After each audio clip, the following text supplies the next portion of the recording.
하나님 말씀 보겠습니다. 누가복음 23장 33절부터 49절까지 보겠습니다.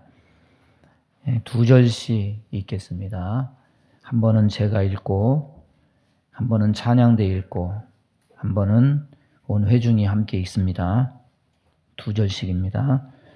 해골이라 하는 곳에 이르러 거기서 예수를 십자가에 못 박고 두 행악자도 그렇게 하니 하나는 우편에 하나는 좌편에 있더라. 이에 예수께서 이르시되 아버지 저들을 사하여 주옵소서. 자기들이 하는 것을 알지 못함이니이다 하시더라. 그들이 그의 옷을 나누어 제비 뽑을새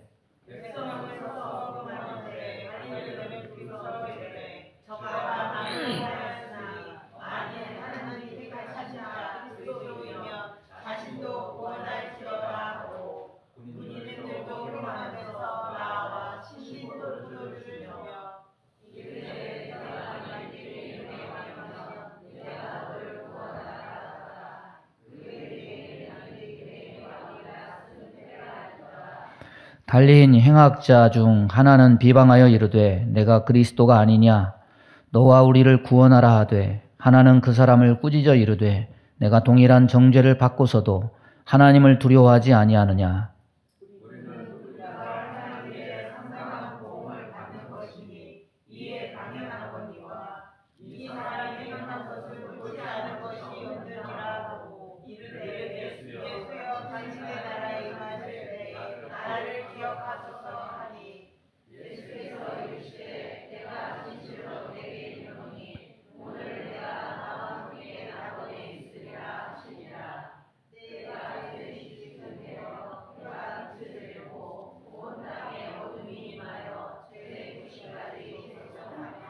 성소의 휘장이 한 가운데가 찢어지더라. 예수께서 큰 소리로 불러 이르시되 아버지 내 영혼을 아버지 손에 부탁하나이다 하고 이 말씀을 하신 후 숨지시니라.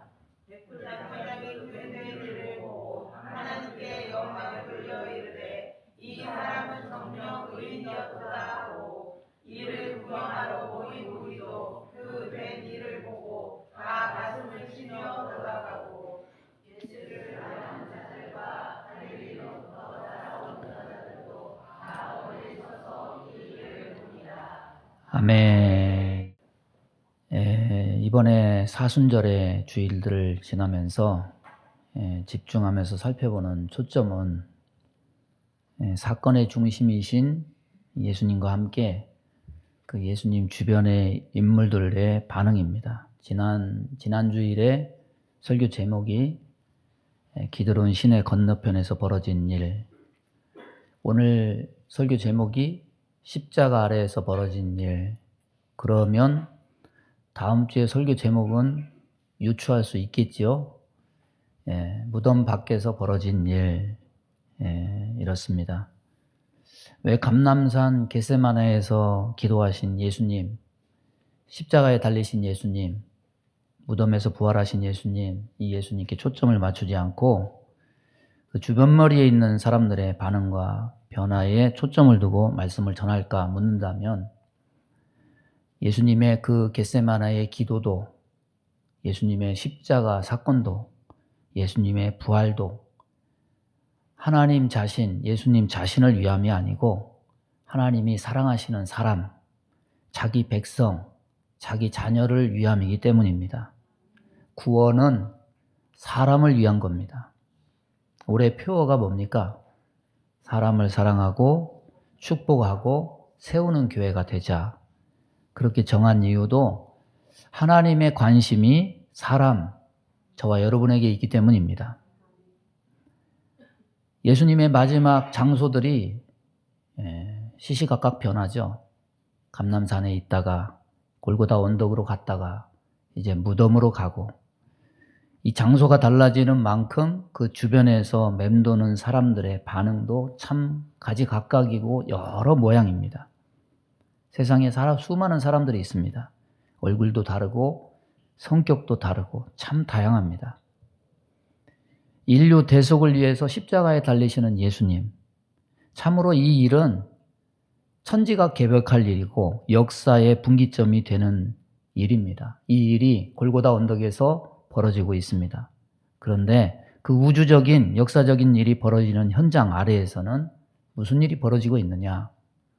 그리고 오늘 우리가 사는 현 시대에 우리의 삶 속에서는 또한 무슨 일이 벌어지고 있느냐? 이런 것들을 살펴보면서 은혜 나누기를 원합니다. 34절에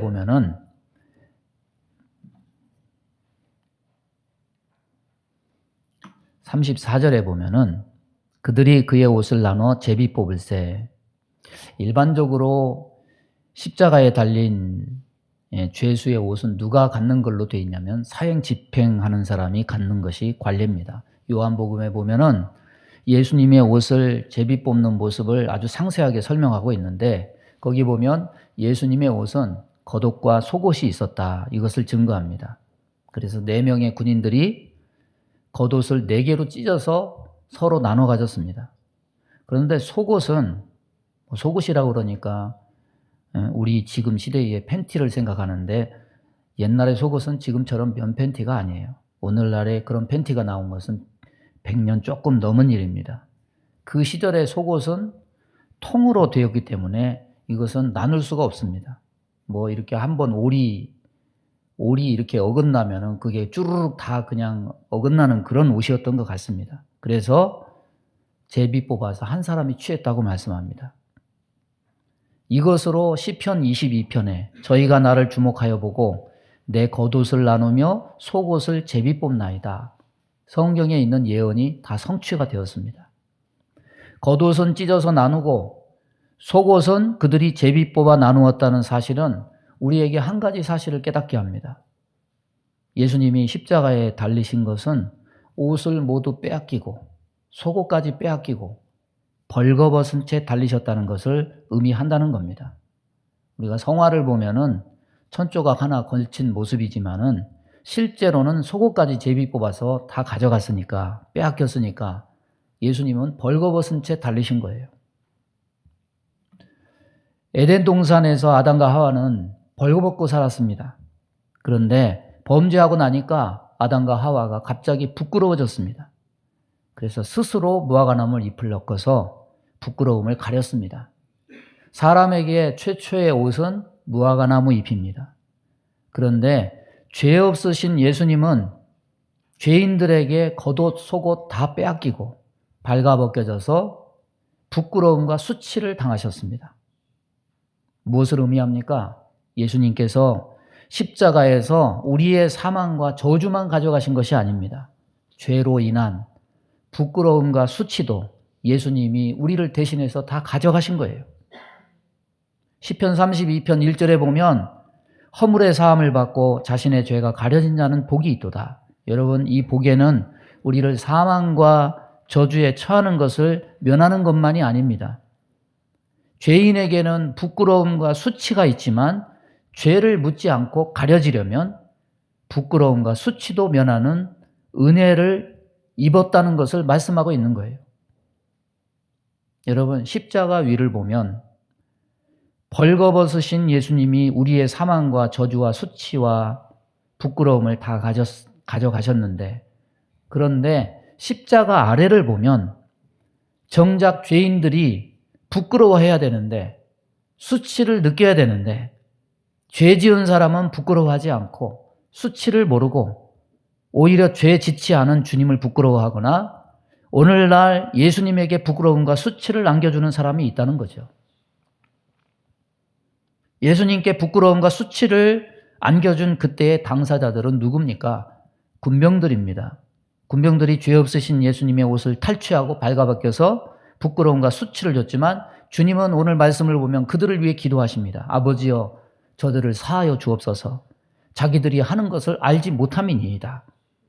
하나님의 아들을 벌거벗겨서 부끄러움과 수치를 당하게 한 죄. 여러분, 권위주의 왕조 같으면은 왕을 그렇게 수치를 줬다고 하면 이건 당장 극형에 처하는 그런 일이 됐을 겁니다. 하지만 예수님은 알지 못하고 하는 이들을 사하여 달라고 용서하십니다.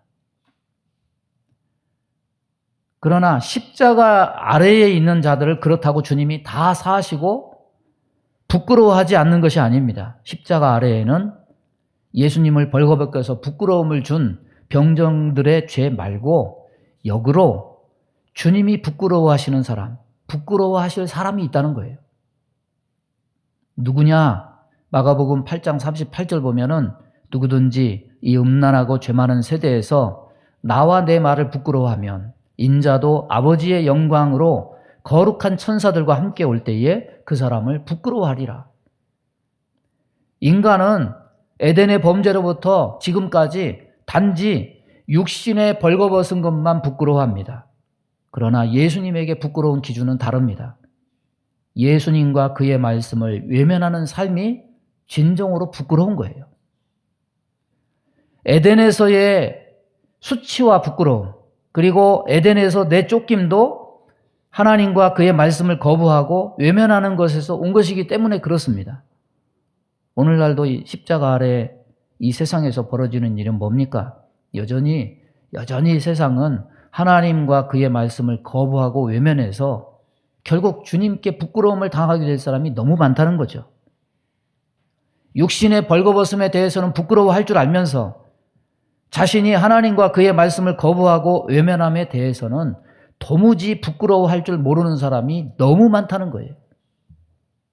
십자가에 달린 예수님을 보십시오. 주님이 나의 죄를 담당하시고 벌거벗은 채 내가 당해야 될 부끄러움과 수치를 모두 당하셨습니다. 십자가 아래 오늘날도 벌어지고 있는 사람들의 삶을 보십시오. 벌거벗은 몸 위에 화려하고 아름다운 옷을 입고 수치와 부끄러움을 가리고 뽐내지만은 사람들은 진짜 부끄러움을 몰라요. 하나님 앞에 진정한 부끄러움이 무엇인지 모른 채 살아가는 무지함 속에 살아가는 사람이 너무 많습니다. 몸의 수치보다 영혼의 수치, 부끄러움이 무엇인 줄 아는, 그것을 아는 깨닫는 은혜가 있기를 바랍니다. 예수님은 공생애 시작하시기 전에 광야에서 40일 금식하셨습니다. 그리고서 마귀에게 시험을 받으셨습니다. 마귀가 시험합니다. 돌로 빵을 만들라고. 그런데 예수님의 시험은 광야에서만 있지 않았습니다. 십자가 위에서도 그 시험은 계속됩니다. 군인들이 36절에 신포도주를 주었다 이렇게 말합니다. 다른 표현이 없는데 마태복음은 조금 더 자세히 말씀합니다. 쓸개름 탄 포도주를 예수께 주었는데 예수님이 맛보고 마시고자 하지 않았다. 예수님은 안 마셨어요. 그러면 주님은 왜 마시지 않으셨을까? 이것은 그냥 포도주가 아니었습니다. 마취제였어요. 마가복음을 보면 모략을 탄 포도주를 주었으나 예수께서 받지 아니하시니라. 여러분, 로마 병정들이 그 마취제 탄 포도주를 왜 예수님께 줬을까요? 예수님이 불쌍해서? 그것이 아니에요. 십자가에 못 박을 때 그 고통이 너무 극심하니까 그 십자가에 못 박힌 죄수들은 몸부림치면서 이걸 저항을 하는 거예요. 그러면 어떻게 되겠습니까? 이 십자가에 밑에 있던 군병들이 일을 다시 해야 돼요. 다시 십자가를 내려서 번거롭게 또 다시 못을 받고 다시 그것을 처리해야만 돼요. 그러니까 예수님 위해서 한 게 아니고 자기들의 일을 수월하게 하기 위해서 그런 목적으로 한 거예요. 만약에 우리가 십자가에 달린 예수님의 처지였다면 어찌했을 겁니까? 그 마취제 탄 포도주 나를 좀 더 달라. 그렇게 했을 겁니다. 그런데 예수님은 어떻게 했습니까? 마시기를 거부했어요. 그 거부의 의미는 무엇입니까? 십자가의 고통을 애누리 없이, 가감 없이 고스란히 온전히 그대로 예수님이 다 당하시겠다는 의미입니다. 그 고통을 온전히 감당해야 아버지 하나님이 이 땅에 보내신 궁극적인 목적인 대속의 고난을 이룰 수 있었기 때문입니다. 그리고 한 발 더 나가서 인간들이 겪는 고통과 죽음의 공포를 몸소 체험하고 우리의 고통을 예수님이 다 체휼하실 수 있었기 때문입니다. 그래야만 중보자로서 인간들의 고통을 이해하시고 위로해 줄 수 있었기 때문입니다. 예수님은 고난을 받으시되 언제라도 고통에서 벗어날 수 있었지만은 그것을 거부하셨어요.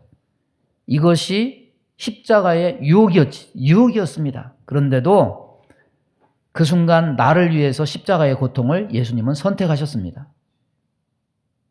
인간이 주님을 위해서 고통을 당한다고 하지만 인간의 고통은 어떻게 보면 선택적 고통일 수밖에 없습니다.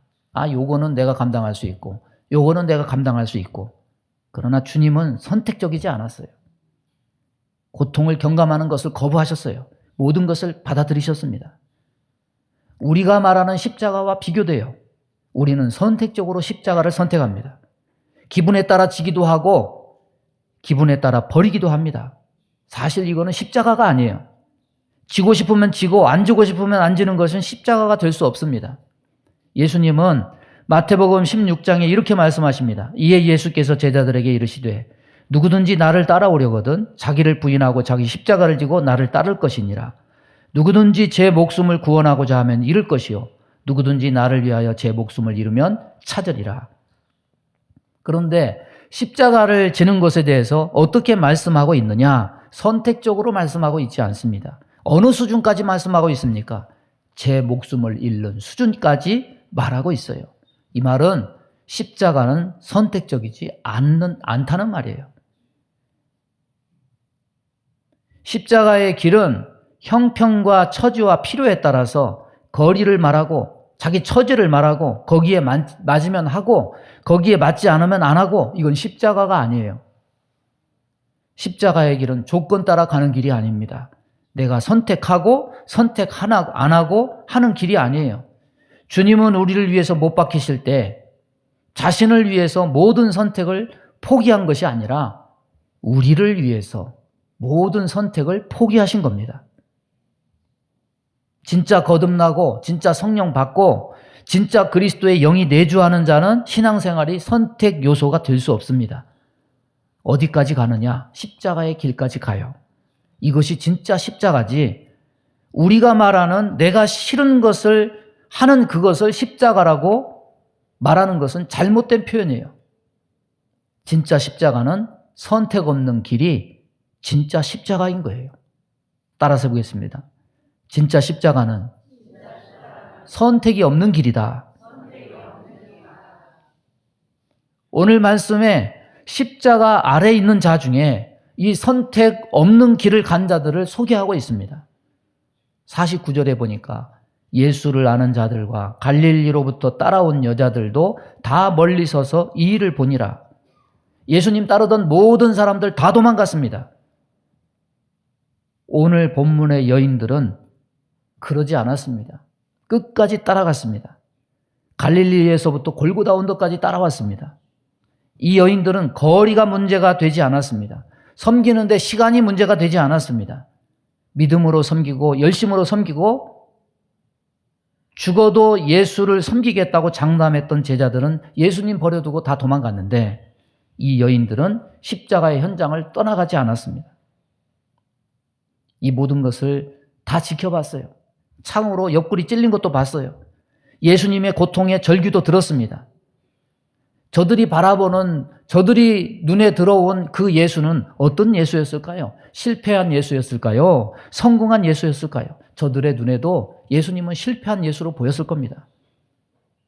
그러나 예수 쫓기를 따르기를 저버리지 않는 이유는 무엇이었을까요? 진짜 신앙을 깨달아서 그걸 하기보다도 연민이었을 거예요. 그러나 어쨌든 슬픔이 가득해서 가슴이 저려오는 상황이 있었지만은 세상이 무너질 것 같은 절망감이 엄습했지만 제자들과 같이 도망가거나 예수 쫓기를 그치지 않고 멸시와 조롱과 핍박받고 있는 주님을 끝까지 바라봤어요. 오늘 십자가 아래에 있는 우리는 다 예수님을 섬기는 자들이고 예수님을 따라가는 자들이에요. 여러분, 고통을 면하고 싶습니까? 우리의 섬김은 어디까지 계속돼야 됩니까? 우리의 섬김도 십자가까지 계속돼야 돼요. 그 십자가가 승리의 십자가일 때만 바라보는 것이 아니라 모든 사람이 실패했다고 손가락질하는 상황에도 그럴 때도 바라보는 십자가. 사람들이 조롱하고 멸시함에도 불구하고 그래도 바라보는 십자가여야 한다는 겁니다. 여러분, 가난의 현실을 극복하기 위해서 우리 예수 잘 믿어야 됩니다. 이러면요, 동기부여가 됩니다. 내 것이 되는 결과물이 있잖아요. 동기부여가 돼요. 우리나라 과거에 새마을 운동하자, 우리도 잘 살 수 있다. 그러니까 사람들이 동기부여가 돼서 일을 했습니다. 그러나 가난할 때는 예수 믿으면 복 받는다고 하니까 열심히 믿더니 이제 어느 정도 배가 부르니까 게을러지고 나태해진 그런 사람들을 향해서 여러분, 올바른 신앙을 하기 위해서 우리 다시 가난해져야 됩니다. 가난해져야 탐욕도 버리고 예수를 잘 믿게 될 것 같습니다. 이렇게 말하면 그 사람 돌 맞게 될 거예요. 이런 예수는 사람들이 안 따라요.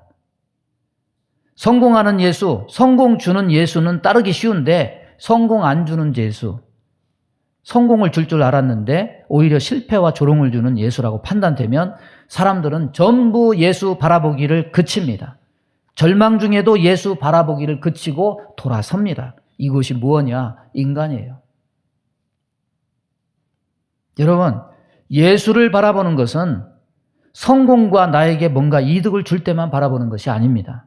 끝장이 났어도, 실패한 것처럼 보여도, 절망적이어도 밤새도록 하자는 소리죠.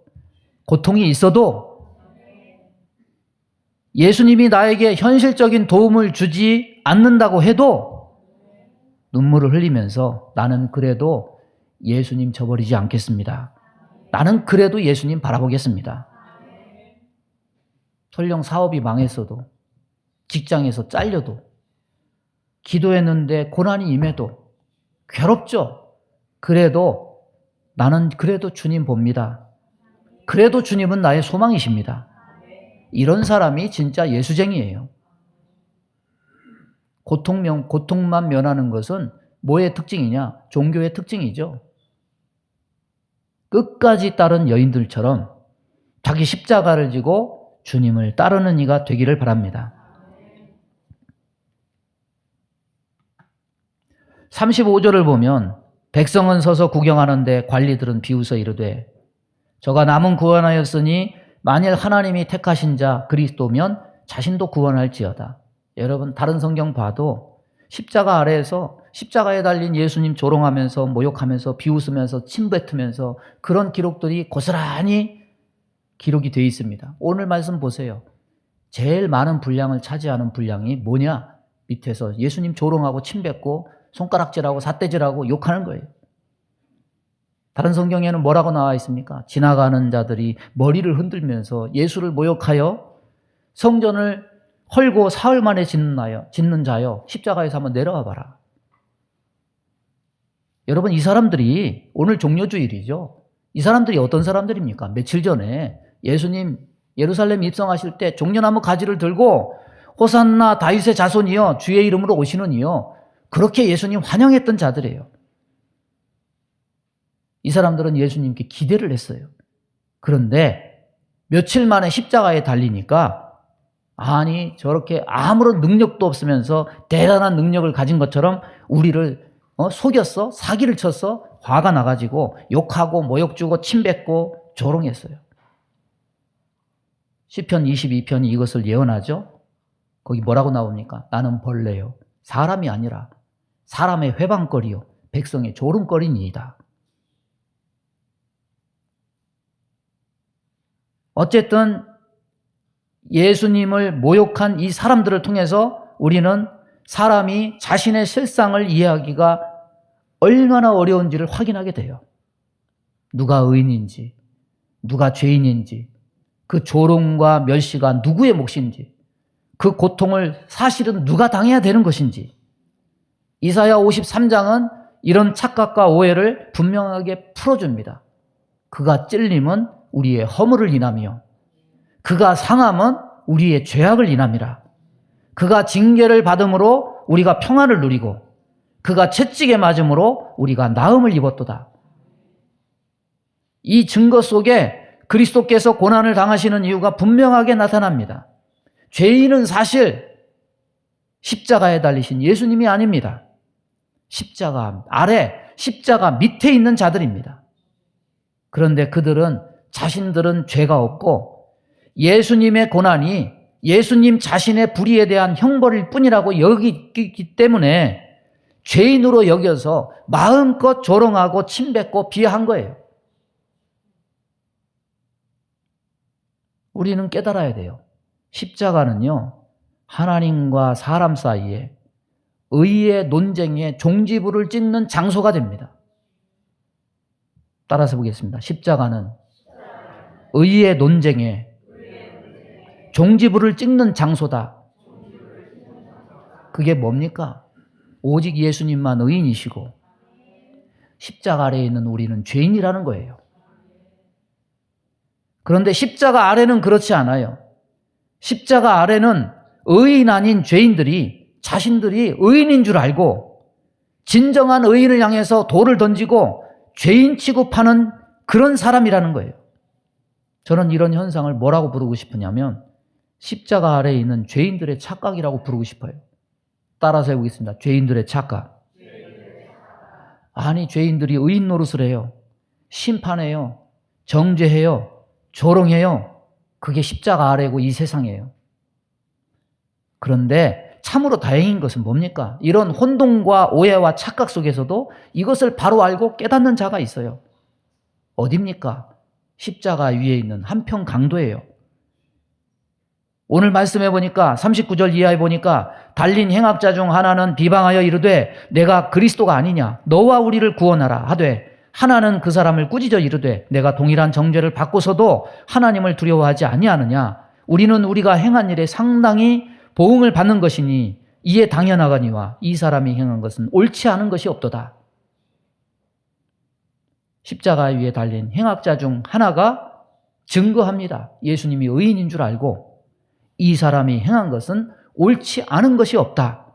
모두가 예수님을 죄인 취급하는 상황 속에서도 하나님은 강도의 입을 열어서 예수님의 의인 되신 예수님의 오르심을 증명합니다. 그런데 십자가 위에서만 증명하지 않으십니다. 십자가 아래서도 증명하십니다. 47절에 보니까 백부장이 그렇게 된 일을 보고 하나님께 영광을 돌려 이르되 이 사람은 정녕 의인이었도다. 이 사람은 진실로 의인이었도다. 모두 십자가 고난 앞에 도망간 그 자리에서 유대인도 아니고 이방인이 성공한 모습도 아니고 실패하고 죄인의 모습을 통해서 뭐라고 고백하느냐? 죄인이다 아니라 의인이었다. 제자들도 모두 도망간 그 실패자로 비춰지는 십자가 앞에 예수님과 아무런 끈도 닿지 않은 이방인이 예수님의 처형을 보고 의인이었다. 고백합니다. 우리는 이 장면을 통해 뭘 깨닫습니까?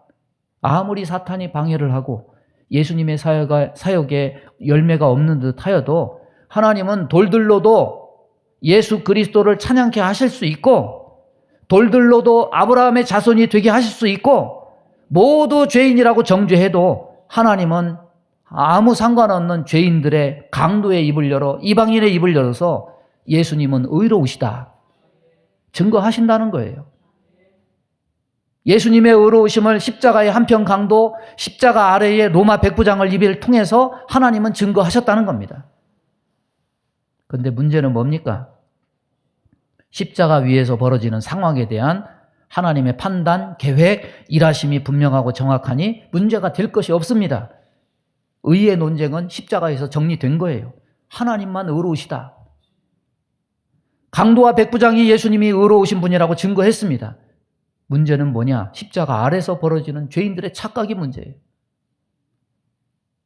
십자가 아래에 있는 죄인들의 착각이 오늘날도 지속되고 있습니다. 이것이 문제입니다.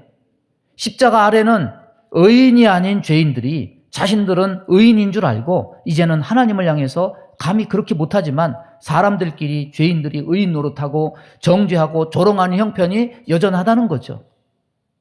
우리도 의롭다. 우리가 옳다. 세상은 여전히 소리쳐요. 죄인들의 착각이 여전해요.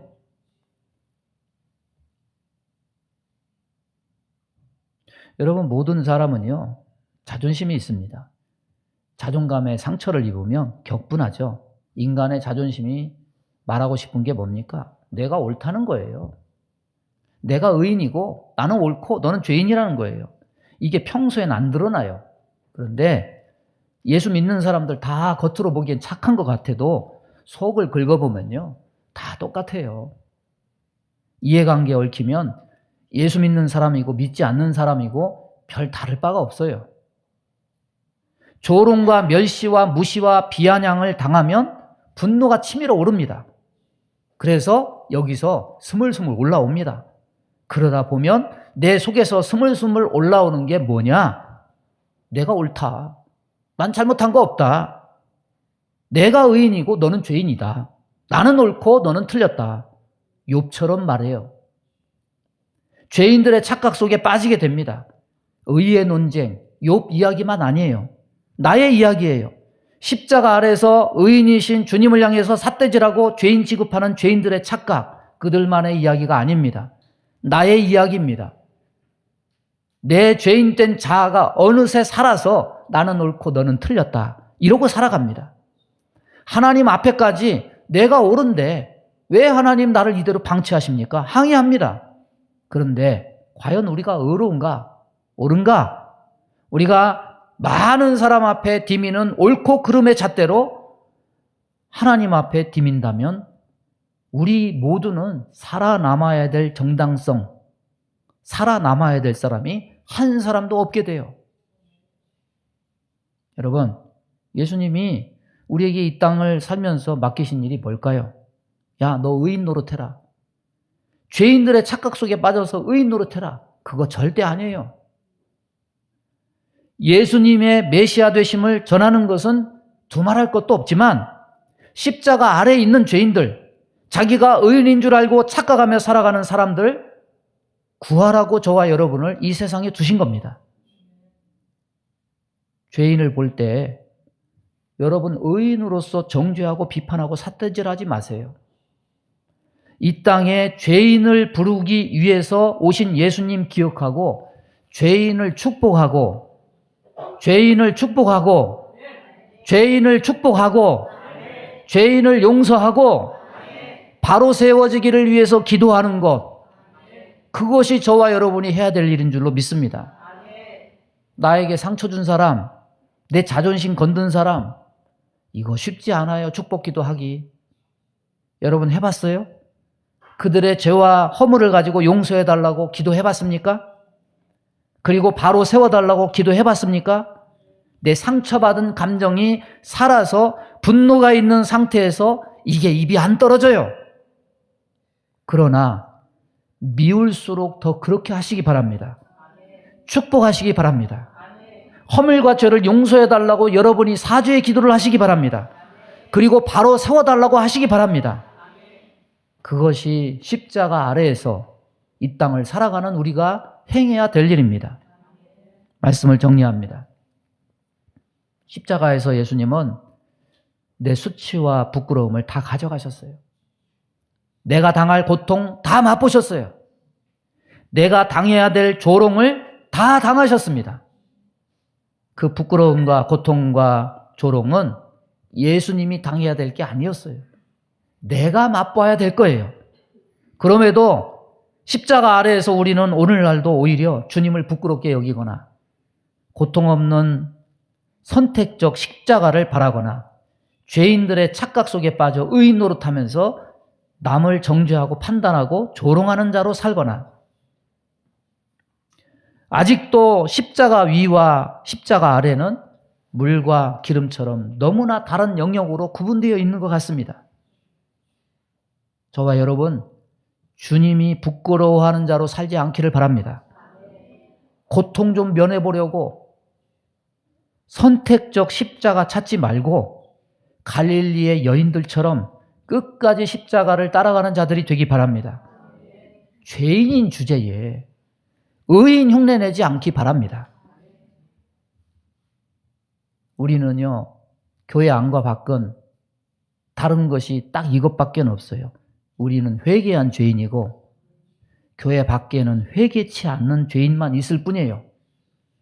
사람을 축복하고 용서하고 살려서 구하는 자가 되기 바랍니다. 이것이 십자가에 달리신 주님이 우리에게 원하시는 일입니다. 믿음의 손을 가슴에 얹습니다. 몸이 아픈 곳에 손을 얹습니다. 아버지, 우리는 십자가 아래서 진정한 부끄러움이 무엇인지를 모르고 살아가고 고통을 면하고자 십자가의 길을 외면하고 내가 의인인 줄 알고 죄인들을 정죄하고 판단하는 이런 죄를 범합니다.